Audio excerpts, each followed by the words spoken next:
네, 오늘 잠시 후에 우리 성찬식을 거행합니다. 항상 우리가 하나님의 말씀을 잘 경청해야 하지만 오늘 말씀은 특별히 여러분 관심을 가지시고 집중해서 들어주시면 감사하겠습니다. 왜냐하면 거기에는 그만큼 중요한 이유가 있기 때문입니다. 저희 아버님은 원래 굉장히 과묵하셨던 분이에요. 별로 말씀 없으셨는데 얘들아 하고서 한번 부르셔서 말씀하기 시작하면 우리 남매들은요 그 앞에서 쥐 죽은 듯이 조용했어요. 우리 예수님께서는요 천국 복음 우리가 어떻게 살 것인가에 대해서 많이 말씀하셨지만 성가신 것, 제도 이런 것에 대해서는 그렇게 말씀을 크게 많이 안 하셨어요. 그럼에도 불구하고 이 성찬에 대해서는 내가 이것을 너에게 말하는데 반드시 지켜라, 반드시 지켜야 한다라고 주님께서 아주 꼬집어서 말씀하시는 거예요. 그러니까 우리가 잘 들어야죠. 더더군다나 우리 주님께서 돌아가시기 바로 직전에 유언으로 남기신 말씀이에요. 우리가 상대를 귀하게 여기면 그의 말씀을 다 귀하게 여겨야 하지만 특별히 유언은 가슴에 새기는 거 아니에요? 그러니까 우리 주님께서 하신 말씀을 우리는 가슴에 새겨야 합니다. 여기 본문 26절에 보면 이런 말씀이 있어요. 너희가 이 떡을 먹으며 이 잔을 마실 때마다 주의 죽으심을 그가 오실 때까지 전하는 것이니라. 우리 주님께서 하신 말씀을 바울이 풀어서 설명한 것입니다. 당연히 우리가 주님의 말씀에 귀를 기울여야 돼요. 유언적인 말씀이니까. 그런데 또 다른 하나의 중요한 이유가 있는데 그것은 이 성찬을 통해서 하나님께서 우리들에게 은혜를 베풀어 주신다고 약속을 하셨어요. 이 시간에는 은혜를 받는 시간이에요. 우리 모두는 다 은혜 받기 원합니다. 우리 모두는 정말 하나님의 큰 은혜 받기를 원해요. 신앙생활하면서 가장 중요한 것은 은혜 받는 시간이라고 생각해요. 그런데 여러분 어떤 방법으로 은혜를 받으십니까? 우리는 은혜를 받기에 급급하여서 어찌 보면 어떻게 은혜를 받는가 그 방법에 대해서는 우리 나름대로 생각한 것이 옳은 것이라 생각을 할 수가 있습니다. 여러분 우리 중세시대까지 과연 지구와 모든 이 우주가 어떤 관계에 있는가에 대해서 좀 혼동 속에 있었어요. 16세기가 될 때까지 그 전까지는 어떤 생각을 했냐면은 지구가 모든 것의 중심에 있다. 지구가 중심이고 이 우주가 돌아간다. 태양도 지구를 돌아가고 있다라고 생각을 했어요. 모든 태양계가 다 우주를 중심에서 돌아간다 그랬어요. 천동설이죠. 그런데 16세기가 되어서 갈릴레오라고 하는 사람이 천문학자가 이 철학자가 수학자가 그거 아니다. 이게 재보니까 그게 아니라 태양을 중심으로 모든 것이 돌아간다. 지구도 그 중에 하나이다 라고 분명하게 이야기를 했어요. 근데 그전에는 재미있는 것이 교회 안에서 지구가 중심이고 세계의 모든 것, 이 천체가 다 돌아간다고 하는 그것 아니고서 다른 말을 하는 사람들은요 큰 벌을 줬어요. 심지어는 그것 때문에 사형당한 사람도 있어요. 큰 실수죠. 나중 되면은 우리가 태양을 중심으로 도는 게 상식인데 여러분 하나님의 은혜를 받는 것은 그 정도로 우리가 잘 몰랐을 때와 알았을 때 차이가 하늘하고 땅 차이인 것처럼 사실과 거짓인 것처럼 우리가 하나님의 은혜를 사모하는 것은 참 좋지만 잘못 하나님의 은혜를 사모하고 그것을 은혜를 받았다고 생각을 하지만 하나님의 입장에서는 절대 그런 것이 아닌 경우가 있다는 거예요. 여러분 하나님은 우리에게 은혜를 주십니다. 그렇죠? 그래서 우리는 하나님의 은혜를 받아요. 성경은 우리에게 뭐라고 얘기합니까? 은혜는 하나님의 선물이라 이야기해요. 하나님이 거저 주시는 선물이에요. 은혜 100% 하나님의 선물이라는 거 다 외우고 있어요. 우리 다 외우고 있어요. 근데 우리는 은혜에 대해서 이야기하면서 은혜가 있다, 은혜가 없다, 은혜가 된다, 은혜가 되지 않는다 함부로 그런 말을 하는 거예요. 하나님의 선물이 어떤 것인데 그 은혜인데 그래서 예를 들어서 우리가 기도하면서 하나님의 은혜를 사모합니다 라고 한다고 쳤을 때 그 은혜 대신 하나님의 선물이라는 것을 우리가 대입해 보면 하나님의 선물을 기대합니다. 선물을 주시면 우리가 받는 거 아니에요? 사실 그런 자세로 있어야 하는 거예요. 하나님은 완전하신 분이에요. 그래서 완전하신 하나님이 우리에게 주시는 그 은혜의 선물 그 자체는 항상 완전해요. 그런데 은혜에 대해서 평가하고 은혜에 대해서 우리가 논하는 것은 결국 하나님에 대해서 논을 하는 거예요. 하나님이 주시는 것은 완전한 건데 그 완전한 하나님의 그 은혜의 선물에 대한 우리의 생각 때문에 결국 하나님의 은혜를 평하면서 하나님 자신을 평하게 되는 것이죠. 여러분, 은혜의 방편이라고 하는 말이 있어요. 방편이라는 말 아세요? 방편? means라고 하는 것인데, 우리 저 아래 여러분 오늘 식사를 하시게 될 때 미역국 같은 거 우리 여기 주방에 가면요, 거기 있는 솥이 정말 이만큼 크더라고요. 지난 금요일 날에도 열린 학교 때 아주 맛있게 미역국을 끓였는데 들어가서 보니까 정말 이만한 솥에다가 그것도 하나가 아니라 막 펄펄펄 끓는 거예요. 그러면 끓고 있는 그 미역국을 이게 접시에 담을 때 여러분 차숟가락으로 뜹니까? 아니면 젓가락으로 찍어서 합니까? 그게 아니죠. 국자로 뜨죠. 국자가 도구예요. 그거를 방편이라고 이야기를 해요. 그러니까 옛날서부터 계속해서 교회에서 성경을 연구하는 분들이 어떤 것이 은혜의 방편이냐, means of grace냐, 어떤 도구로 우리가 그 은혜를 얻게 되느냐 하는 것을 연구하면서 2개 또는 3가지로 이야기했어요. 지금 저희가 알고 있는 우리에게 신앙의 표본이 되는 데에서는요 3가지를 이야기합니다. 여러분 아마 아실 거예요. 첫째는 하나님의 말씀이에요. 이거에 대해서는 뭐라고 말할 것도 없죠. 하나님의 말씀을 우리가 들을 때 우리의 믿음이 살아나는 거예요. 우리는 하나님과 관계가 없던 사람들이기 때문에 하나님의 말씀이 그냥 성경책, 기독교인들이 읽는 경건서적 내지는 경전 그렇게만 알았어요. 근데 그것이 아니라는 거죠. 이것은 하나님의 말씀이에요. 하나님의 말씀을 통해서 하나님의 마음을 담아 우리에게 주신 그 자체가 은혜이고, 이 속에 담겨져 있는 하나님의 마음을 성경을 읽으면서 아는 그 자체가 하나님의 선물 아니겠습니까?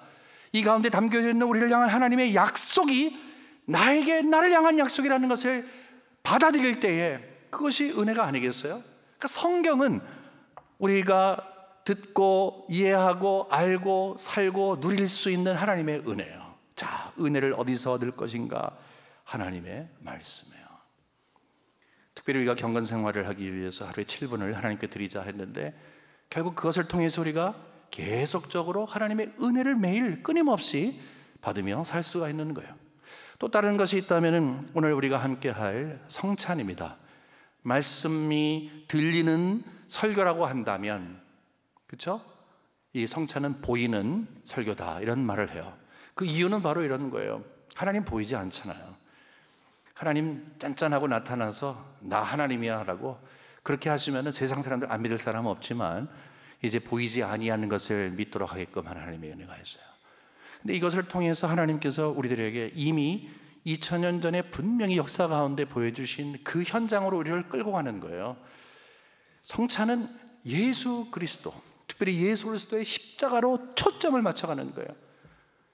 예수 그리스도, 갈보리 위에서 나를 위해 돌아가신 예수 그리스도, 그분에게 가는 거예요. 그런데 예수가 역사적으로 돌아가신 것, 또 부활하신 것을 믿는 것으로만 된 것이 아니라 그분과 나와의 관계가 무엇인가, 거기에 키포인트가 있는 거예요. 나를 위해 돌아가신 예수 그리스도. 예수님은 나를 위해 돌아가셨습니다. 이 사실을 믿는 거죠.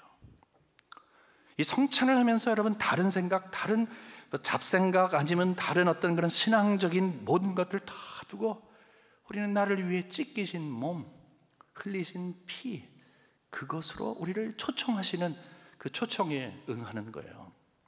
나를 위해 돌아가신 주님.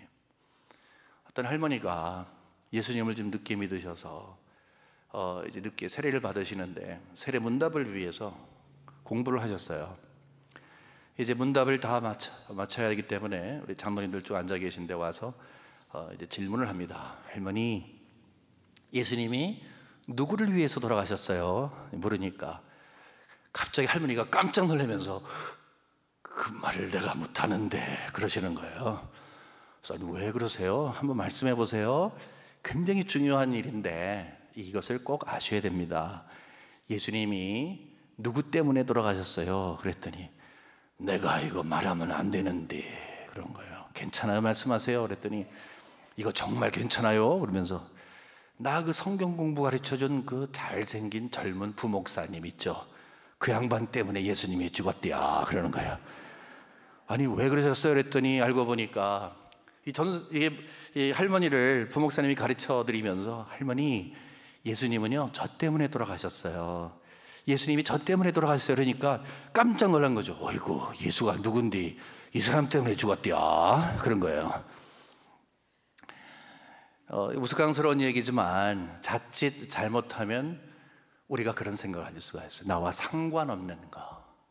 예수는 나를 위해 돌아가셨는데, 예수님은 나를 위해 십자가에 달려 돌아가셨는데, 바로 그럴 때 우리는 하나님의 은혜를 받게 되는, 모든 은혜는 우리 예수 그리스도 안에서 있는 것입니다. 하나님 우리에게 엄청난 많은 은혜를 주시지만 그 모든 것의 가장 결정체가 바로 예수 그리스도의 십자가인 거예요. 그리고 예수 안에서 모든 은혜의 결정체들이 우리들에게 싹 쏟아져 나오는 것입니다. 십자가로 중심할 때 우리가 은혜를 받는 거예요. 참고적으로 세 번째 것은요, 치리입니다. 치리는 잘못한 사람에게 꾸짖는 거예요. 아프죠. 하지만 고쳐야 되니까 치리를 통해서 하나님께서 그 사람이 잘못된 것을 잡아주시기 때문에 그것도 하나님의 은혜의 방편이다. 그렇게 이야기를 했습니다. 어쨌든 말씀과 또 성찬, 성례와 그 다음에 이 치리, 이 세 가지를 통해서 우리는 하나님께서 means of grace, 그 은혜를 우리에게 부어 주시는 거예요. 여러분 우리가 앞에서 우리 오늘 참 은혜스럽게 찬양을 들었습니다만은 노래하시는 분들 있잖아요. 그럴 때 우리는 이 두 가지 종류의 것을 봅니다.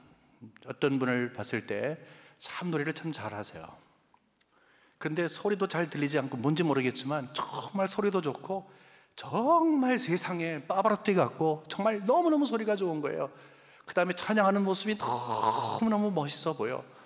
그러니까 그 모습을 가지고 참 찬양이 은혜 됐습니다, 은혜 받았습니다라고 이야기를 해요. 여러분 그런 거 없어요. 그냥 감동받은 거예요. 지나가는 꽃을 봐도 저 흔들거리는 낙엽을 봐도 우리는 감동을 받아요. 그것은 그냥 감동입니다. 하지만 대조가 되는 걸 한번 보세요. 어떤 분이 뭐 음악을 잘하면 좋지만 꼭 반드시 잘하지 못한다 할지라도 음정도 틀리고 모두 틀리지만 가사를 통해서 나를 구원해 주신 그분의 그 은혜에 감격해서 나는 하나님의 은혜로 내가 되었습니다, 나는 하나님의 은혜로 살아갑니다 라는 고백을 드리는 찬송을 했다고 쳐봐요. 결국 그 찬송이 은혜스러운 것은 그 사람이 흘리는 눈물 때문에 감동이 아니라 그 감동을 받은, 은혜로 감동을 받은 그분이 하나님의 놀라우신 은혜로 우리를 이끌어가는 거예요. 십자가를 바라보게 하는 거예요. 나를 변하게 하신 그분을 알게 하는 거예요. 저분을 변화시키신 그 하나님이 나를 변화시키신 것을 마음에 확증하는 거예요. 그때 은혜를 받는 거죠. 여러분 성찬은 우리에게 은혜가 됩니다. 그러면 한번 여러분 속 안으로 답해 보세요. 손 들지 마시고. 여러분 우리가 1년에 몇 번씩 성찬을 하는데 이전에 여러분 성찬을 하시면서 하나님의 은혜를 체험하셨습니까? 아니면 못하셨습니까? 왜 은혜를 체험하셨습니까? 왜 은혜를 체험하지 못하셨습니까? 그 답이 바로 오늘 여기 보면 27절부터 있습니다. 여기 27절에 보면 이런 말씀이 있습니다. 그러므로 누구든지 주의 떡이나 잔을 합당하지 않게 먹고 마시는 자는 주의 몸과 피에 대하여 자기 죄를 짓는 것이니라. 사람이 자기를 살피고 그 후에야 이 떡을 먹고 이 잔을 마실지니 주의 몸을 분별하지 못하고 먹고 마시는 자는 자기의 죄를 먹고 마시는 것이니라. 여기에 살피라고 이야기해요. 살피라고 하는 거예요. 분별하라는 거예요. 주의 몸을 분별하라는 거예요. 그냥 멍청하게 하지 말라는 거예요. 여러분 그 중심이 무엇인가 하면 그 중심에는 우리 예수 그리스도의 십자가가 있는 거예요. 그 앞에 거 볼까요? 우리 23절에서부터 25절까지 말씀 보겠습니다. 내가 너에게 전하는 것은 주께 받은 것이니 곧 주 예수께서 잡히시던 밤에 떡을 가지사 축사하시고 떼어 이르시되 이것은 너희를 위하는 내 몸이니 이것을 행하여 나를 기념하라. 식후에 또한 그와 같이 잔을 가지시고 이르시되 내 잔은 내 피로 세운 새 언약이니 이것을 행하여 마실 때마다 나를 기념하라. 여기서 떡과 잔을 마실 때에 이것을 기념하라 하는 거죠. 십자가를 기념하라. Do this in remembrance of me. 기념하라고 하는 것은 뭐 축제하라, 무슨 기념식을 하라 그것이 아니라 기억하라는 것입니다. 이것을 다른 말로 하면 기억하라. 우리가 조금 있으면은 예수님의 몸을 봤는데 십자가를 기억해라. 잔을 봤는데 십자가를 기억해라. 만일에 그렇지 아니하면이라고 하면서 합당하게 먹고 마시고 자기를 살피고 먹고 마시는 것은 아무런 생각 없이 먹고 마시는 것이 아니라 예수 그리스도의 그 십자가를 기념하면서 기억하면서 먹고 마시느냐, 십자가는 나를 위한 것인 것을 분명히 알고 먹고 마시느냐 하는 것을 질문하는 것입니다. 여러분, 약이 독이 된다는 그런 말이 있죠. 약이 독이 된다. 원래는 약이 약인데 약을 너무 많이 쓰면 뭐 독이 된다 그런 의미죠. 한약이 그렇습니다. 세상 사람들은 성찬식 몰라요. 하지만 여러분은 성찬식 아시잖아요. 사람들이 오늘 골프도 나갈 수 있고 뭐 아우링도 할 수 있는 이 시간에 여러분 이렇게 함께 나와서 앉아 계시잖아요. 여러분 참 대단하신 분들입니다. 저는 아무리 생각해도요, 정말 예수 믿는 것처럼 기적이 없어요. 또 함께 나와서 예배 드리는 것, 이것처럼 기적이 없어요. 얼마나 놀라운 일인지 모릅니다. 그런데 이 자리에 앉아 있을 때 조금 전에 말씀과 성찬과 치리, 이 세 가지가 하나님께서 우리에게 주시는 은혜라고 했는데, 그냥 앉아만 있으면 무조건 은혜가 나에게 임하느냐? 여러분, 아니라는 것입니다. 성찬에 임하고 있는 그 자체는 은혜이지만 잘못 성찬을 하면 독이 되는 것이고 제대로 하면 약이 되는 거예요. 약이 되는 것은 하나님이 약속하신 은혜를 부어주시는 것인데, 독이 되는 것은 내 죄를 먹고 마시는 거라고 이렇게 말을 하고 있습니다. 성찬을 하면서 죄를 짓는데요, 뭐예요? 다른 사람들은 다 모를지 몰라도 우리는 알잖아요. 배웠잖아요. 십자가를 알잖아요. 그런데 거기에 대한 마음의 감사도 없고 반응도 없고 무엇보다 예수 그리스도와의 영적인 교류가 없는 상태에서 살아가면서 어떻게 성도라고 할 수가 있겠습니까? 적어도 이 순간에는 십자가로 집중할 때 나를 위해서 십자가에 돌아가신 그 예수 그리스도를 구주로 고백하는 그 하나님의 은혜를 체험하죠. 그거 없으면 성도 아닙니다. 그러니 죄를 먹고 마시는 것이죠. 성찬식이 우리에게 큰 은혜가 되는 것은 사실입니다. 의심할 바가 없습니다. 하지만 모두가 다 여기 있다고 해서 떡을 떼고 잔을 마신다고 해서 은혜를 받는 것이 아니에요. 오늘도 아마 그럴지도 몰라요. 이 자리에 은혜를 받으시는 분도 있고 받지 못하는 분도 있을 거예요. 그리고 말씀도 마찬가지죠. 말씀도 똑같은 말씀 전했는데 듣는 사람이 있고 듣지 못하는 사람이 있어요. 왜 그래요? 마음의 상태 때문에 그렇습니다. 하나님은 우리에게 성찬을 통해서 은혜를 베풀어 주시는데 준비된 마음에, 그 마음에 하나님이 은혜를 부어주세요. 하나님의 은혜로 성령을 통해서 마음의 준비를 시켜주시는 것이지요. 이미 착한 일, 그리스도의 십자가를 통한 구속의 역사를 시작하시고 그 안에 있는 나로서 성령께서 눈을 뜨게 하셔서 십자가를 바라보게 하시는 그 준비, 분별하여서 내가 떡을 먹고 잔을 마시는 것이 바로 십자가를 기념하는 것, 기억하는 바로 그것이죠. 여러분, 병원에 가면 아주 건강하셨던 분이라도 이제 아프신 다음에 식사를 잘 못하시는 분이 계세요. 밥맛이 없다고 하는 거예요. 아유, 밥맛이 없으세요. 그래 드셔야지요. 자꾸 드는데 한 숟갈 딱 뜨고서 딱 놓는 거예요. 이 밥맛이 없는 거예요. 역겨워요. 이 모든 것이 이 냄새도 역겹고 그러는 거예요. 아빠 좀 드세요. 얼굴 너무 많이 홀쭉해지셨잖아요. 기운을 내셔야 돼요. 안 먹고 싶은 게 아니라 이 맛이 없는 거예요. 이 동하지를 않는 거예요. 건강해야 음식이 맛있습니다. 성찬에 참여하는데 성찬의 이 영적인 만찬을 우리가 하나님께서 베풀어 주시는데 누가 이것을 맛있게 정말 즐기면서 기쁘게 먹을 수 있을까요? 영적으로 건강한 분들이죠. 영적으로 건강한 사람만이 예수 그리스도의 몸과 피를 제대로 먹고 마시며 그 맛을 아는 거예요. 그 몸을 먹으며 맛을 아는 거예요. 피를 마시며 맛을 아는 거예요. 우리가 성찬에 참여하게 되는데 여러분, 아무 생각 없이 아무런 준비 없이 성찬에 참여하면 은혜의 선물 절대 받을 수 없습니다. 여러분의 마음의 상태는 어떠하십니까? 여러분 지금 마음에 은혜를 받는 준비가 되었습니까? 그래서 적어도 이 세 가지의 마음에 준비하는 기도를 여러분께 함께 나누며 오늘 말씀 마치겠어요. 이것을 우리의 마음의 기도의 제목으로 삼았으면 좋겠어요. 첫째는 감사하는 거예요. 여러분, 십자가를 바라보시면 감사가 터져 나오죠. 사랑이 있으니까. 나 같은 사람을 위해서 예수 그리스도께서 돌아가셨다. 원래 내가 죽어야 할 자리 아닙니까? 우리가 잘 알고 있잖아요. 내가 죽어야 할 자리에 예수님이 돌아가셨어요. 그걸 가만히 보니까 하나님의 사랑이 보이는 거예요. 나를 품으시는 예수님의 사랑이 보이는 거예요.